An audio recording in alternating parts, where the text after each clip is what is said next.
بسم اللہ الرحمن الرحیم۔ السلام علیکم۔ میں ہوں آپ کا بھائی عباس حمدانی۔ آج کا ہمارا ٹاپک ہے مولا غازی عباس علیہ السلام کی نہر القمہ سے واپسی۔ دوستو، سقائے حرم پیاسوں کی مشق پانی سے پر کر کے نہر القمہ سے روانہ ہوئی۔ جس وقت نہر سے باہر تشریف لائے تو لشکر کفار جمع ہو چکا تھا۔ انہوں نے مل کر حملہ کیا۔ اس حملے میں ایک عظیم جنگ شروع ہوئی۔ بنی حنفیہ کے ملائین نے آ کر چاروں طرف سے گھیر لیا۔ امام مظلوم علیہ السلام خیام کے سامنے کھڑے ہو کر ان کی جنگ ملاحظہ فرمانے میں مصروف تھے کہ اسی اثناء میں وفا کے خالق اکبر علیہ السلام کا ایک ہاتھ قربان ہوا۔ مشق کو دوسرے بازو میں تبدیل کر کے شکر ادا کیا۔ ظالموں نے تکبیر کے نعرے بلند کیے۔ امام مظلوم علیہ السلام نے مرتجز کی باگ اٹھائی اور اس مقام پر تشریف لائے جہاں فوجوں کا ہجوم تھا۔ امام مظلوم علیہ السلام نے نعرہ تکبیر بلند فرمایا اور فوج پر حملہ کر دیا۔ راوی کہتا ہے کہ جس وقت امام مظلوم علیہ السلام نے آ کر حملہ کیا تو وہ ایک عجیب منظر تھا کہ لشکر شام دو حصوں میں تقسیم ہو گیا۔ ایک حصہ امام مظلوم علیہ السلام کی گرد جمع ہو گیا تاکہ وہ سرکار غازی عباس علیہ السلام تک نہ پہنچ سکیں، اور دوسرا حصہ سرکار غازی علیہ السلام کی گرد جمع ہو گیا کہ وہ اپنے پاک بھائی تک نہ پہنچ سکیں۔ میدان میں بیک وقت دو مقامات پر گھمسان کی جنگ جاری تھی۔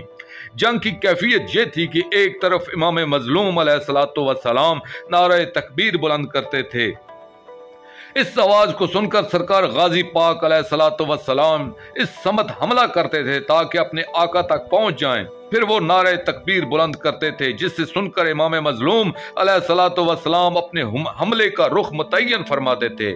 اسی طرح پاک بھائی فوجوں کے دریا کو جھیل کر ایک دوسرے کی طرف بڑھتے تھے۔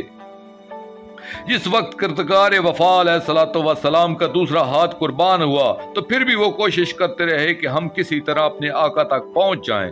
اس وقت بھری ہوئی مشق سقائے حرم علیہ السلام کے دہن مبارک میں تھی کہ اچانک ایک تیر نے آ کر مشق کا بوسہ لیا۔ جس وقت مشق زخمی ہوئی اور سرکار غازی پاک علیہ السلام نے پانی بہتا ہوا دیکھا اور آپ کو یہ یقین ہو چلا کہ اب ہم خیام میں پانی نہیں پہنچا سکتے تو وہیں پر سر جھکا کر رک گئے، اور جب تک مشق سے پانی بہتا رہا یہ وہیں کھڑے روتے رہے۔ ظالمین ظلم کرتے رہے۔ جس وقت مشق کا پانی ختم ہو گیا تو انہوں نے راہوار کی باغ واپس دریا کی جانب موڑ کر اپنے آپ کو مخاطب ہو کر فرمایا کہ عباس، اب تمہارا خیام میں جانے کا کوئی فائدہ نہیں ہے۔ جس وقت خداوند وفا علیہ السلام واپس دریا کی جانب روانہ ہوئے تو ابھی زیادہ دور نہیں گئے تھے کہ ایک ظالم نے کہ جس کا تعلق بنی تمیم سے تھا ایک ایسا تحفہ پیش کیا کہ سرکار ابو الفضل عباس علیہ السلام نے زین ذوالجناح سے عرش کربلا کو زینت بخشی۔ اس موقع پر ایک اہم بات ہوئی کہ سب سے پہلے جتنے ناصرین شہید ہوتے رہے ہر شہید آخری وقت آواز دیتا تھا، ادرکنی یا ابن رسول اللہ صلی اللہ علیہ وآلہ وسلم۔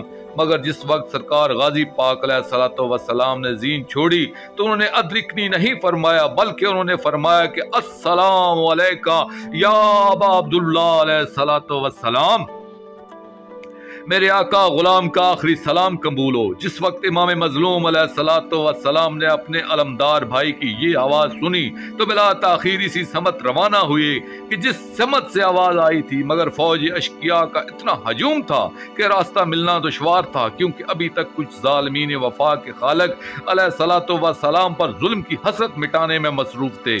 مولا کریم کربلا علیہ السلام نے بارہا بلند آواز سے فرمایا کہ مجھے راستہ دو، میں اپنے وفادار بھائی کے پاس جانا چاہتا ہوں، مگر میدان میں ہر طرف اتنا شور تھا کہ کان پڑی آواز سنائی نہیں دے رہی تھی۔ امت ملعونہ نے امام مظلوم علیہ السلام کے فرمان کی کوئی پرواہ نہیں کی، مگر ہر کوئی کردگار وفا علیہ السلام پر ظلم کرنے میں لگا ہوا تھا۔ یہ حالت دیکھ کر شجاعت حسینیہ بیدار ہوئی، ان کے چہرے پر جلال الہی نے انگڑائی لی सुम्मा हमल कौम फकशफहुम अन्नहु। इसके बाद इमाम मजलूम अलैहिस्सलातु वस्सलाम ने कुव्वत परवरदिगार का मुजाहरा फरमाया और तलवार सौंध कर लश्कर शाम पर हमला आवर हुए। यह हमला इतना अचानक और शदीद था कि फौजें बदहवास होकर दौड़ी, मैदान खाली हो गया। इस वक्त इमाम मजलूम अलैहिस्सलातु वस्सलाम अपने भाई की जानब रवाना हुए। तारीख गवाह है कि मैदान में एक मकाम पर मुर्तजिज के कदम रुक गए। इमाम मजलूम अलैहिस्सलातु वस्सलाम ने एड़ी लगाई मगर मुर्तजिज ने कदम आगे नहीं बढ़ाया।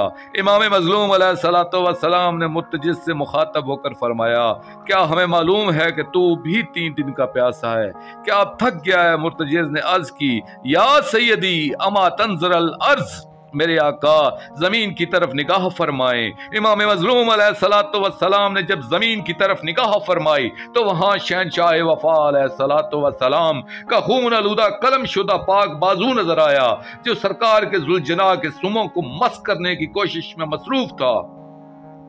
इमाम कायनात अलैहिस्सलातु वस्सलाम रोते हुए जीन से उतरे और भाई के पाक बाजू को उठाकर सीना से और फिर आंखों से लगाया और फरमाया कि तेरी वफा पर कुर्बान जाऊं कि वफा और अदब की रस्में अभी तक नहीं भुलाई। इस हाथ के साथ इनकी तलवार भी मौजूद थी। जल्दी से इमाम कायनात अलैहिस्सलातु वस्सलाम ने तलवार भी उठा ली। ये अशिया वसूल फरमाकर फिर घोड़े पर सवार हुए ताकि भाई तक पहुंच पाएं। थोड़ी दूर जाने के बाद दोबारा मुर्तजिज के कदम रुके। इमाम मजलूम अलैहिस्सलातु वस्सलाम ने देखा तो किरदार वफा भाई का दूसरा हाथ नजर आया। फौरन जीन से नीचे उतरे, जमीन से उठाया, चूम कर गोद में लिया और फिर घोड़े पर सवार हुए। मैदान में किसी जगह से अलम मिला, किसी जगह से पाक मशक मिली, किसी जगह से कोई चीज, किसी जगह से कोई चीज मिली। पाक भाई को तलाश करते करते जब नहर अलकमा के नजदीक पहुंचे तो किनारे नहर पर पाक भाई को पुरसकून अंदाज में आराम पजीर पाया। इस वक्त सुल्तान अल साबरीन के सब्र खुदाबंदी में ऐसा तजल्जल पैदा हुआ कि अपने आप को ज़ीनत जुल्जना पर संभाल न सके और बेबसी के आलम में इमाम मजलूम अलैहिस्सलातु वस्सलाम ने खुद को घोड़े से नीचे गिरा दिया।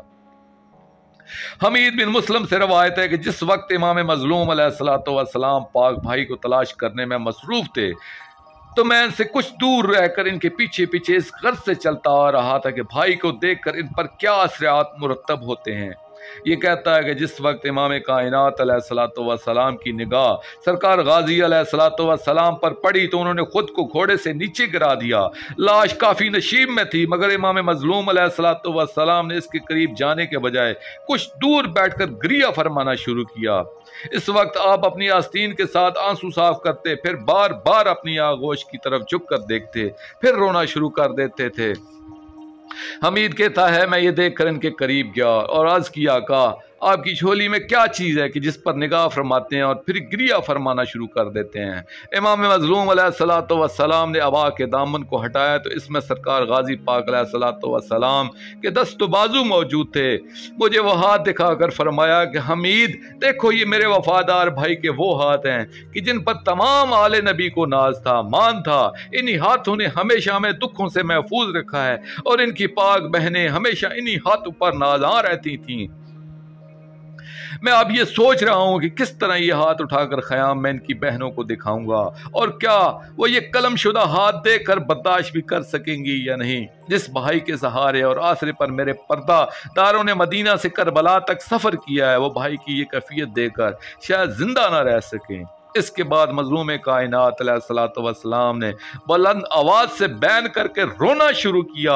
तमाम मोमिनीन रब्बुल इज़्ज़त की बारगाह में इन्हीं पाक बाजुओं का वास्ता देकर तहे दिल से दुआ करें कि ऐ खलाइके अवालम अब तो इन मजलूमीन के पाक मुंतकिम अजरल्लाह फर्ज शरीफ को इंतकाम लेने का हुक्म दे ताकि सरकार अबुल फज़ल अब्बास अलैहिस्सलातु वस्सलाम के ज़ख्मी दिल को करार नसीब हो। आज तक इनके पाक दिल में इंतकाम की हसरत बाकी है और ये हसरत इस वक्त पूरी होगी जब वो अपने हाथों तमाम जालिमीन को जुल्म ख़त्म फरमा कर अपने पाक आका मौला करीम करबला अलैहिस्सलातु वस्सलाम का घर अतहर अबदी और दायमी खुशियों से मामूर देखेंगे।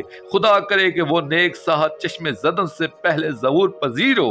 आमीन या रब्बल आलमीन। दोस्तों आखिर में मैं शुक्रिया अदा करूँगा अपने मुर्शिद करीम सैयद मोहम्मद जाफ़र अल ज़मान नकवी अल बुखारी सरकार तामिज़िल्लाहु ताला का یہ مضمون میں نے ان کی کتاب مجالس المنتظرین الی روضۃ المظلومین سے پیش کیا ہے۔ اور آخر میں اپنے پاک شہنشاہ کی بارگاہ میں دعا کریں گے۔ اللہ جل یا منتقم مولا غازی عباس، اللہ جل یا وارث خون مولا غازی عباس، اللہ جل یا حسرت مولا عباس، اجر اللہ تعالی فرجک وصلوات اللہ علیکہ یا ربا محمد و آل محمد صلی اللہ محمد و آل محمد وجل فرج آل محمد صلی اللہ علیہ وآلہ وسلم۔